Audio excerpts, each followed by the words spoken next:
Hello friends, ఈ రోజైతే ఇంకో కొత్త వీడియోతో మీ ముందుకు వచ్చేసా. అదేంటంటే ఒకసారి వినాయకుడు కార్తికేయుడు ఇద్దరు ఆడుకుంటూ ఉంటారు. ఆ సమయంలో నారదుడు శివుడి దగ్గరికి వచ్చి ఇలా అంటాడు, మహాదేవ, ఇదైతే జ్ఞానఫలం, దీన్ని మీ అబ్బాయిలిద్దరిలో పోటీ పెట్టి ఎవరైతే తింటారో చూద్దాం అని అంటారు. అప్పుడు వాళ్ళిద్దరికి పోటీ పెడతారు. ఎవరైతే ముందుగా ముల్లోకాలు చుట్టి పుణ్యనదుల్లో స్నానం చేసి వస్తారో వాళ్ళైతే ముందుగా తింటారు అని అంటారు. వాళ్ళకే ముందు పూజలు కూడా చేస్తారు అని అంటారు. అప్పుడు కార్తికేయుడు వెంటనే తన నెమలిని ఎక్కి వెళ్ళిపోతాడు. వినాయకుడు మాత్రం ఏం చేయాలో తెలియక అలా బాధపడుతూ కూర్చుంటాడు. అప్పుడు వినాయకుడికి ఒక ఆలోచన వస్తుంది. తను వెంటనే లేచి వాళ్ళ తల్లిదండ్రులకు ప్రార్థించి వాళ్ళ చుట్టూ 3 సార్లు తిరిగేసి వస్తాడు.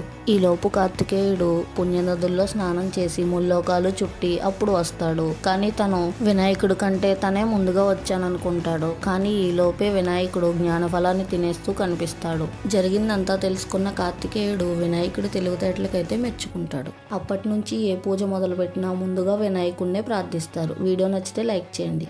జై గణేష అని కామెంట్ చేసి మన ఛానల్ అయితే సబ్స్క్రైబ్ చేయండి. Thank you.